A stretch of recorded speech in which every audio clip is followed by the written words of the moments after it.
நண்பர்கள் எல்லாருக்கும் வணக்கம். மும்மொழி கொள்கை பிரச்சனை நாளைக்கும் பெரிய அளவில் வெடித்து கொண்டிருக்கு.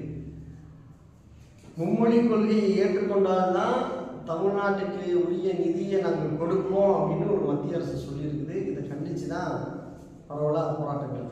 நாளைக்கு ரயில் மறியல் போராட்டம், பல்வேறு ஜனநாயக அமைப்புகள் போராட போகிறாங்க.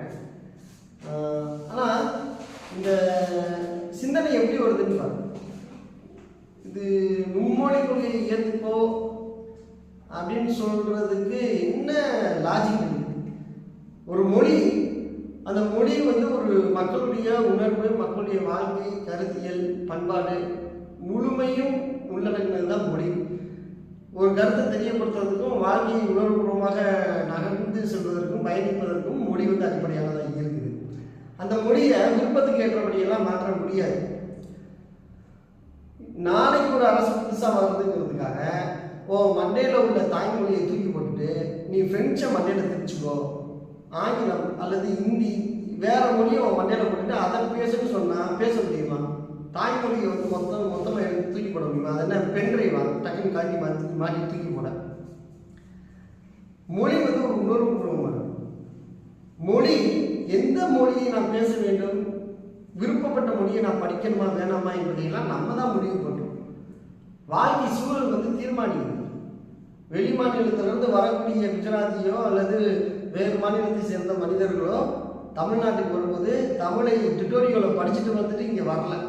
இங்கே இந்த மக்கள்கிட்ட பழகி இந்த மக்களுடைய வாழ்க்கை சூழலில் பல்வேறு வேலைகளில் ஈடுபட்டு தமிழ் மொழியை கற்றுக்கிறாங்க, இயல்பாக பேசுகிறாங்க. தமிழர்களும் அப்படிதான் உலகம் முழுதும் பயணிக்கிறாங்கன்னா அந்தந்த நாட்டில் அந்தந்த மக்களுடைய மொழியை, அந்த பண்பாட்டை, வாழ்க்கையை ஓட்டத்தில் உயிரோட்டமாக கற்றுக்கிறாங்க. அந்த மொழியை பேசி அந்த மக்களோட மக்களாக வாழ்ந்துறாங்க. மொழி மனித உறவுகளை மேன்மைப்படுத்ததான், மனிதர்களை பிரிப்பதற்கும் மனிதர்களை ஒடுக்குவதற்கும் அவர்களை அவமானப்படுத்துறதுக்கும் கிடையாது. எப்படி சொல்ல முடியும்? நீ கட்டாயமாக ஒரு இந்தியை கட்டாய மொழியாக வச்சுக்கணும் என்பதற்கு நிகராக அப்படி ஒரு உள்நோக்கத்தில் காலந்தோறும் வரலாறுதோறும் தொடர்ந்து இந்தியை உள்ளே திணிப்பதற்காக முயற்சி பண்ணிக்கிட்டே இருக்குது. இது ஆரிய பார்ப்பு சனாதன சிந்தனையில் உள்ள அமைப்பு தொடர்ந்து இந்த வேலையை செஞ்சுக்கிட்டு இருக்கு. இப்போ அதனுடைய உள்நோக்கத்தோட இன்னைக்கு மும்மொழி கொள்கை வந்திருக்கு. இது இன்னைக்கு டெக்னாலஜி வளர்றதுக்கு ஏற்றபடி, நம்முடைய சிந்தனையும் மக்களுடைய வாழ்க்கை தரமும் வளர்றதுக்கு ஏற்றபடி ஒரு அரசியல் தலைமை வளர வேண்டாமா? நீ லூசா நான் லூசா? ஒரு அரசியல் தலைமை மங்குனி தலைமை ஒரு கொள்கையை முன் வச்சா நீ கொஞ்சமாவது அறிவு தரத்தை எடுத்துக்க முடியுமா? நம்ம இன்னைக்கு ஏஐ டெக்னாலஜி, அறிவியல், செயற்கை நுண்ணறிவு, கணினி என்ற நவீன தொழில்நுட்பம் என்ன சொல்றது? உன்னுடைய கருத்தை, உன்னுடைய உணர்வுகளை நீ பேசுறதுக்கு, வெளிப்படுத்துறதுக்கு மொழி தடை கிடையாது. ஒரு குறிப்பிட்ட மொழி, உன்னுடைய தாய்மொழியில நீ உறுதியாக அழகாக பேசலாம். பேசு, உன்னுடைய கருத்தை தெரியப்படுத்து, உன்னுடைய உணர்வுகளை தெரியப்படுத்து. அதை நான் எத்தனை மொழிக்கு வேணும்னாலும் நான் அதை மொழிபெயர்த்து நான் சொல்லுவேன் அப்படிதானே சொல்லுது ஏஐ. அது கட்டாயமாக நீ இந்த மொழியை தெரிஞ்சுக்கிட்டாதான் நான் ஒரு தொழில்நுட்பமாக ஒரு தொழில்நுட்பத்தோடு இணைச்சோன்னு நான் கைப்பிடிச்சு கூட்டிகிட்டு போவேன்னு சொல்லலைல்ல.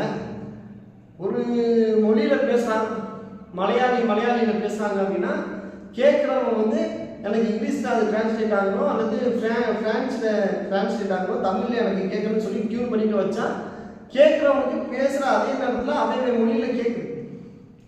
நான் எந்த மொழியில் பேசினாலும் கேட்குறேன்னு அதே மொழியில் புரிஞ்சுக்க முடியும்.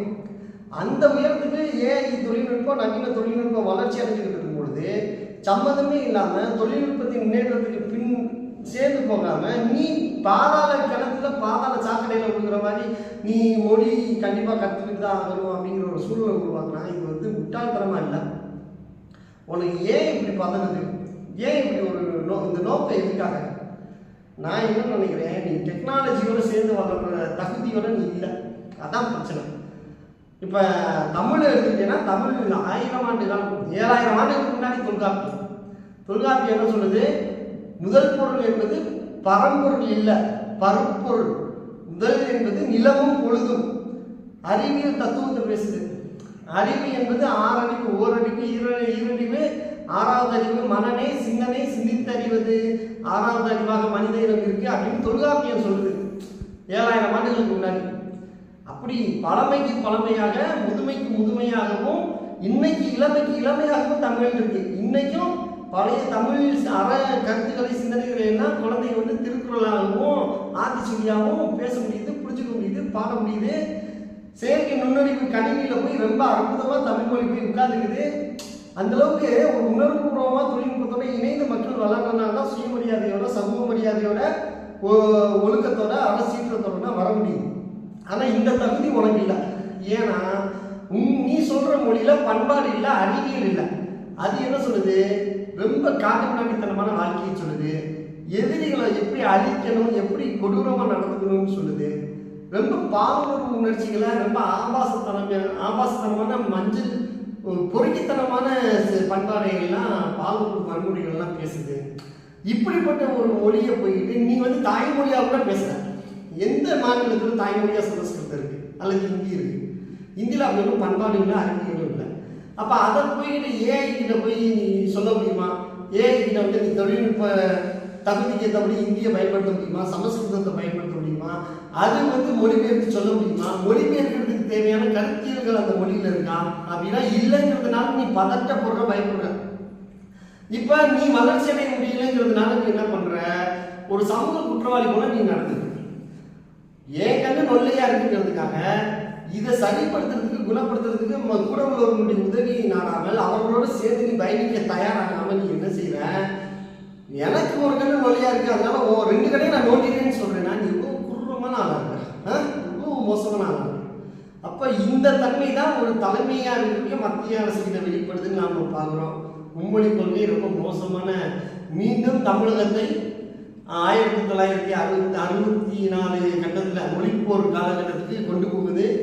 மீண்டும் தந்தை பெரியார் உயிரோட்டமாக அணிதிரண்டு எழுந்து வருகிறார். அப்படி ஒரு வரலாற்று கட்டத்தை நிர்பந்திக்கிற மகிழ்ச்சியாக இருந்துக்கிறோம்.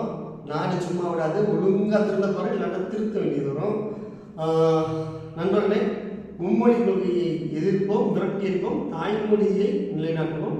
வாழ்த்துக்கள். நன்றி.